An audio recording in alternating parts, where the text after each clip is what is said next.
Hello, I am Brad, reporting for Old Corner at this year's 2003's Festival 2015, and I'm joined with the Samoans. Hi. Minus yeah. Well, yeah. I didn't want to just say Samoans, it might seem like I made a mistake. How are you guys today? Yeah, really good. Fine. How was your set? Great. Yeah, great. It was good, yeah. I had a really good time. Yeah, it's a lot of nice people there. Yeah, we had a good reaction, and we got one of our favourite people up on stage to play one of the songs with us. Awesome. Yeah. Guy Davis from Reuben came up, which is a bit surreal, but yeah. That was awesome. It was pretty awesome, yeah. So you're a band that obviously draws influences from Reuben and Deftones and stuff like that. Yeah. How have you taken these influences and kind of moulded it to make your own sound? Sort of took the two, made it worse, and then different. So yeah, that's how we sound. Unrecognisable. I'm joking. Yeah. No, it's just. Well, Dan writes a lot of the guitar, obviously most of all the guitar parts. I think it's just naturally. I think what you listen to is going to come out in what you play. I think, so or what you like really is what you're going to come out in what you play, isn't it? So. Cool. Yeah. So your latest album, Rescue, was released about this time last year. Yeah, it was about a year. What is it like looking back at this release and the praise you received? It's nice, wasn't it? Yeah, it's really nice. Yeah, it's great. I'm still really surprised by how it was received, really. I'm very surprised that we got 8 out of 10 in Metal Hammer. Yeah, that was pretty good.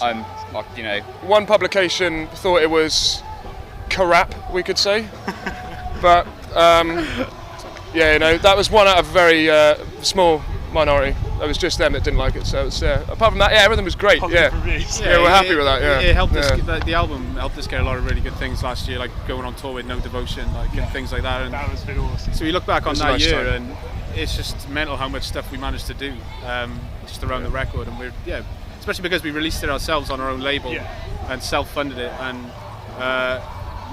really proud that we managed to do that all on our own without any backing. Really. Is it something that you enjoy doing, like the DIY side of things? Well, we sort of really. It got to the point we had to take control ourselves because it was like we're waiting on other people for so long, and we had this album sat there for like a year, and it got to the point where Chris, our drummer, was like, you know what, why don't we just release it ourselves? Yeah. Obviously we had a good team of people behind us. Obviously not a label, but we had like everyone else. Yeah. The whole rest of the. We managed to get everything in place that our label would have done. Yeah. So minus and all the money went straight to us, which was. So it must be a massive sense of achievement to be like, we did this ourselves. Yeah. Recouped pretty quickly on it, which was good. Yeah, we paid off the album in a month. Oh, that's awesome. So it was nice. So you're working on a split EP with Freeze the Atlantic. How did this come about? They're good pals of ours. Chris, our drummer, used to be the guitar tech for Reuben. All right. And obviously Guy and John from Reuben. And obviously Guy's one of his best pals, and so's John. That band's mainly based in the town that Chris lives in. Okay. They all live in Aldershot, apart from their singer who lives in Sheffield. So they're based, they're Chris's best friends. He grew up with them, and we've played a lot of shows together, and we've always joked that we should just do something together. And then earlier in the year, we happened to do like 2 shows together by accident because we were both on tour, and both of us had shows fall through on the tour, and we just helped each other out get onto a show that we were playing ourselves. So we just ended up just saying, let's just finally just do something later in the year, and so it's just something that just comes naturally. Yeah, like we're covering each other's songs. Like they're doing one of ours, we're doing one of theirs, and one new song each as well. It was weird because like Guy said today, because they're doing I Am Your Density, which we played with Guy today, and he said that he had to basically relearn the song because he's done it in his own way for. They mangled their version, Yeah. That is cool. We've equally mangled their song though. Yeah, theirs is unrecognisable. It doesn't sound like anything like the same song. So yeah. I look forward to that. So what is the best part of being in a band for you guys? Oh God. Just playing to playing crowds shows like is that the best today. part. Yeah. Long drives is definitely the worst part. Yeah. Sleeping on crap floors is terrible. Sleeping in vans. Sleeping in vans is bad. Playing shows, meeting people. Meeting people is the best part. Anyone? Yeah. Like I know Dan and Ollie feel the same way, and like wherever you go, if someone comes up to you and is like, "Right, I really enjoyed that," like there is no better feeling, really. Like, and if someone actually means it as well, it's even better. So even if it's just one person that you're playing at a show and you've made an impact on that one person.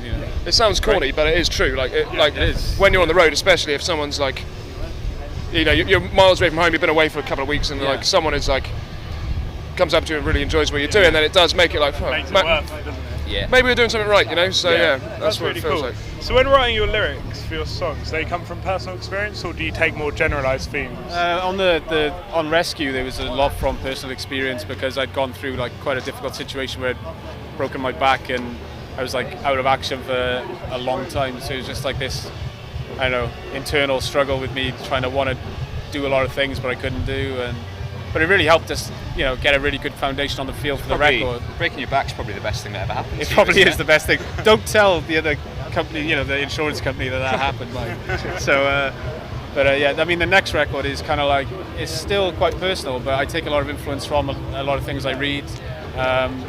So yeah, like it's a lot of personal experience, but a lot of it's just made up gibberish half the time as well. I like it. So, what artists are you currently listening to? Artists currently listen to? Yeah. Let me have a look. No, who was I listening to? I'm listening to Beck's new album a lot. Oh, really? I love Beck and Sylvan Esso. I really like the Courtney Barnett album. Dan got me into the Courtney Barnett album. I think that's amazing. Love it. Yeah. And here, there's loads of great bands that I always listen to anyway, like the Excerpts. And I'm really looking forward to seeing it. Yeah. And Until Wish From Afar. Ven Art as well. We're big Oceanside fans. Yeah. As you can probably tell by listening to our album. Yeah. And so obviously, I watched Until Wish From Afar. Just loads of great bands that are playing this weekend. I've been listening to a lot just to prepare. So out of all the shows that you've played, what has been your best so far? Best show. London best with show. No Devotion. Yeah, at that the was O2 Islington was pretty great. That was kind of like, excluding festivals, the biggest thing that we've done, and it was pretty nice to play in front of a lot of people. Yeah, really. I bet it was awesome touring. Yeah. They're bloody nice guys. Yeah. And Can very. you say that on your website, bloody? Yeah, to swear? It's fine. Swear. Oh, There we that's go. okay. So yeah, that was great. But I mean, our own show-wise, we're lucky. Like Cardiff shows are always really good. Obviously that's the our last tour hometown. we had was really good. Like we played in like Birmingham was class. and Leicester. Leicester for Handmade Festival. Handmade Festival was class. And we're starting to get a really kind of We're big in the good East Midlands. following in Birmingham and around the Midlands. So Yeah. the people are really latching onto us, which is really, really nice. Yeah, that's really cool. So we always end our interviews with a lucky dip question, and they're either serious or silly. So do you want one each, or do you want to Go on. answer as a band? One each then. Yeah. God. Alright, do you want A, B or C? I'll go for A. Who is the most unfashionable person in the band? Unfashionable. Yeah. 100% our drummer. he will wear like a green hoodie with any like random band t-shirt underneath that. Probably Cartel. Yeah, Cartel t-shirt. He's got about 100,000 of them. Cartel. Nice. Yeah, but that's what he's a 50-year-old man, so that's he's not. He's 30. Yeah, so, I like it. Would you like B or C? I'm going to have B. Okay, what is the strangest gig you've ever played and why? Oh yeah, that's There's a definite answer to that. It was at a carefully planned festival in Manchester last year. I think Alvin should probably explain what happened because he was I was the instigator, but mostly involved.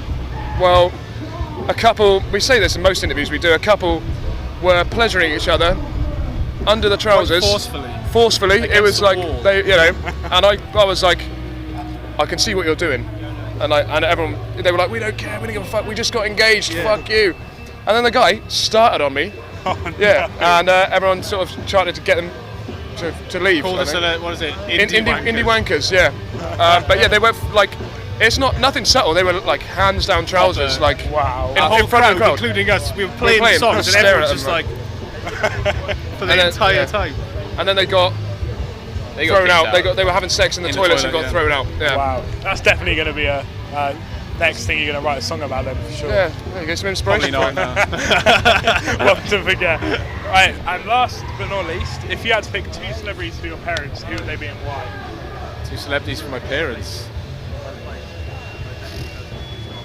I have no idea. Like John Hamm, probably from Mad Men. He's a pretty cool dad, and he's an alcoholic, so Yeah, what? And mother. If she's a young mother, if she's like a stepmother, then my father's just remarried. I'd say Leslie Feist, so I could get in there. Okay. Your own stepmother. Let's cut this now. End it. Let's end it. Anyway, thanks so much for speaking to us, guys. Thanks Thank a you lot, very man. much. Cheers. Cheers.